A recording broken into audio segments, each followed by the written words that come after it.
Hai Food Planner Indonesia, kali ini kita mau belajar mengenai standar operating procedure untuk proses penjualan. Yang harus Anda ketahui untuk proses penjualan ini kenapa penting untuk Anda buat, dikarenakan ternyata proses penjualan yang ada di lapangan itu memiliki beraneka ragam. Ya, bisa makan dulu baru bayar dulu baru makan, atau take away, atau fine dining dan sebagainya. So kali ini Anda harus tahu bagaimana bisa melakukan atau membuat standar operating procedure yang benar di setiap lini bisnis proses Anda, di restoran Anda tentunya, dengan berbagai karakteristik daripada proses penjualan. Kali ini bersama dengan saya, Dedi Sidarta, CEO dari The Consulting Biz Consultant. Welcome to my Foodies Class.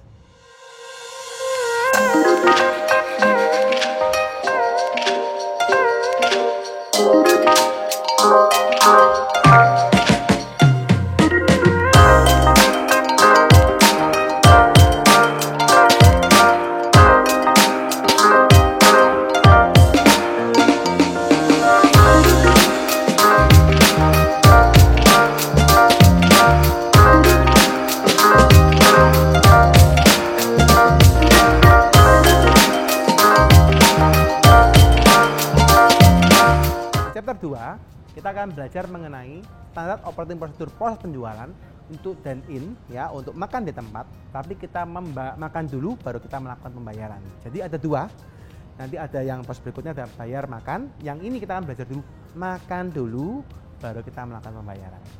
Di chapter kedua, kita akan belajar mengenai standar operating procedure proses penjualan untuk dine-in atau makan di tempat, yang mana kita makan dulu baru bayar. Ya, sekilas bahwa kita ada chapter yang sebelumnya mempelajarin juga sama untuk proses penjualan, tapi untuk yang take away. Jadi para teman-teman Food Planner Indonesia yang mungkin belum belajar di chapter yang pertama mengenai take away, Anda boleh pelajarin dulu di channel yang chapter yang pertama, baru Anda bisa belajar di chapter yang kedua supaya Anda lebih dapat memahami proses satu persatu daripada SOP penjualan ini. Proses dine-in untuk makan dulu baru membayar dimulai dengan adanya customer yang datang ke resto kita untuk melakukan makan di tempat atau untuk melakukan dine-in, ya. Lalu server atau waitress yang kita miliki, waiter atau waitress yang kita miliki di lapangan, ya, mengarahkan customer untuk dapat duduk di meja yang tersedia atau disediakan, ya. So penting sekali bahwa teman-teman Food Planner Indonesia bisa mengatur meja-meja yang ada di dalam restoran kita agar tidak terlalu banyak atau terlalu sedikit untuk kapasitas setiap mejanya. Semisal gini, rata-rata orang yang datang ke tempat Anda itu adalah orang yang berpasangan, jarang orang yang memiliki keluarga. Maka alangkah baiknya Anda menyiapkan meja yang cuma dua pasang. Jadi cuma dua. Tapi kalau ternyata banyak yang berkeluarga, maka mungkin Anda menyiapkan 4 atau 6. Jadi tergantung strategi di tempat masing-masing, ya. Jadi saya kasih tips sedikit. Nah, setelah itu server memberikan buku menu kepada customer dan menanyakan apa customer mau langsung pesan atau melihat menu terlebih dulu. Mayoritas customer di lapangan rata-rata mereka akan melihat menu terlebih dulu. Jarang sekali mereka yang ingat menunya. Jadi ini juga trik bagi Anda apabila Anda memberikan buku menu, akan ada dua kemungkinan, bahwa yang pertama customer langsung pesan makanan di server dan server akan langsung melakukan proses taking order atau melakukan pesanan. Atau yang kedua, customer tidak langsung memesan, maka server memberikan waktu kepada customer untuk memilih menu. Nah, untuk efisiensi server yang di lapangan, saran saya Anda bisa lihat habit customer Anda. Kalau Anda menjual suatu makanan yang beragam menunya, rata-rata mereka akan memilih yang kedua. Jadi sebaiknya server Anda memberikan buku menu dan Anda mungkin, Pak, silakan Anda melihat lebih dulu. Nanti kalau ternyata Anda sudah mau memesan, silakan panggil saya. Nah, itu akan lebih mempermudah server bisa lari ke tempat lain untuk melayani customer yang lain. Ini tips sedikit untuk teman-teman para Food Planner Indonesia. Proses berikutnya, setelah customer memesan, maka server harus mencatat pemesanan dan menginput ke dalam program POS yang terintegrasi. Jadi setelah diberikan waktu, customer akan pikir-pikir terlebih dulu atau melakukan pemesanan. Setelah itu dia melakukan pemesanan sebenarnya kepada server mencatat pesanannya dan menginput ke dalam program POS. Ya, jadi ini harus dilakukan. Nah, terkadang kalau misalnya program POS kita tidak support, maka mungkin kita perlu kasihkan satu note kecil untuk mencatat menunya. Tapi kalau program POS-nya ternyata kita support ke dalam Android, atau ke dalam tablet yang kita miliki, maka bisa langsung dipesan di depan meja customer, tergantung program yang Anda miliki, ya.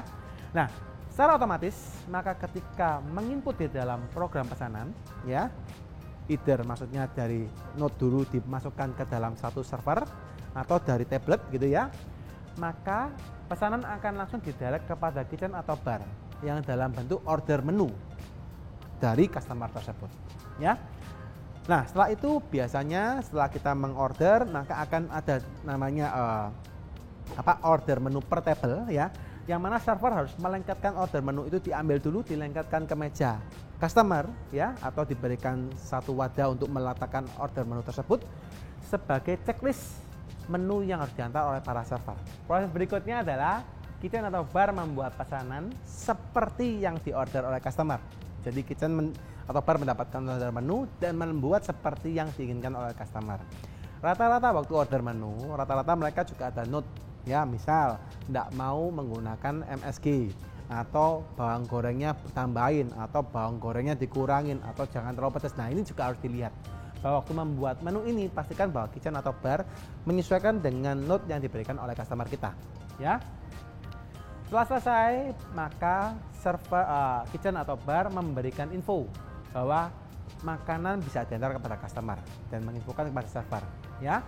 Server berikutnya adalah server mengantarkan pesanan ke meja customer dan berikan checklist. Jadi jangan lupa ketika menu itu diantarkan oleh server ke meja, jangan sampai lupa berikan checklist atau mungkin tanda kepada order menu yang dilengkapkan di meja customer tersebut. Jadi kita bisa checklist apakah menu ini sudah diantar atau belum, ya. Lalu proses berikutnya adalah apabila menu sudah diantarkan semua, pastikan lagi, jadi server harus memastikan lagi apakah menu yang diantarkan kepada meja tersebut sudah lengkap atau tidak. Jadi memastikan lagi jangan sampai terlewat ada menu yang belum diantar, dan kita mengklarifikasi kepada customer bahwa yes, menu sudah diantarkan semua dengan baik.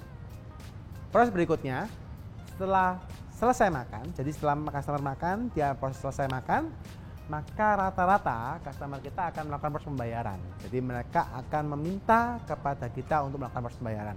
Nah, proses pembayaran ini akan dilakukan biasanya menjadi dua hal atau menjadi kedua kegiatan. Jadi yang pertama, customer meminta bill kepada server, ya, dan server menyiapkan bill dan memberikan kepada customer. Atau yang kedua, customer langsung datang ke kasir. Jadi ada dua hal yang akan dilakukan oleh customer ketika mereka setelah makan dan meminta proses pembayaran. Ya, saya jelaskan dulu yang pertama, bahwa customer meminta bill kepada server dan server menyiapkan bill dan memberikan kepada customer. Ya, nah setelah itu maka customer akan melakukan pembayaran kepada server baik dengan tunai, debit atau kredit. Ya, layaknya ketika server memberikan kepada customer, kita berikan tatakan untuk note stroke, ya, gitu ya, tanda untuk bill, jadi lebih bagus daripada kita menyerahkan saja, gitu ya. Nah, setelah server menerima pembayaran daripada customer, baik itu tunai, debit atau kredit, maka pembayaran ini akan diserahkan server kepada kasir, ya, dan server akan menerima bukti pembayaran daripada kasir, gitu ya. Nah, setelah itu server menyerahkan bukti tersebut, bukti pembayaran tersebut beserta dengan uang kembalian kalau bayar dengan tunai, atau diserahkan juga misalnya pakai debit, maka kartu debitnya dikembalikan atau kartu kreditnya dikembalikan kepada customer tersebut. Ya, maka proses ini akan berakhir kalau misalnya customer meminta bill kepada server. Ya, namun ada jalan kedua atau tahap yang lain, customer langsung ke kasir, ya, dan meminta bill kepada kasir tersebut. Ya, yang perlu dilakukan adalah ingatkan bahwa nomor mejanya berapa. Jangan sampai nomor mejanya tertukar, ya. Nah, setelah itu customer melakukan pembayaran kepada kasir baik dengan tunai, debit atau kredit ataupun dengan uang elektronik yang lain, ya. Nah, setelah itu kasir terima pembayaran dari customer lalu menyerahkan bukti pembayarannya kepada customer tersebut atau uang kembaliannya kalau ada, dan kartu debit kreditnya kalau menggunakan kartu debit dan kredit, ya.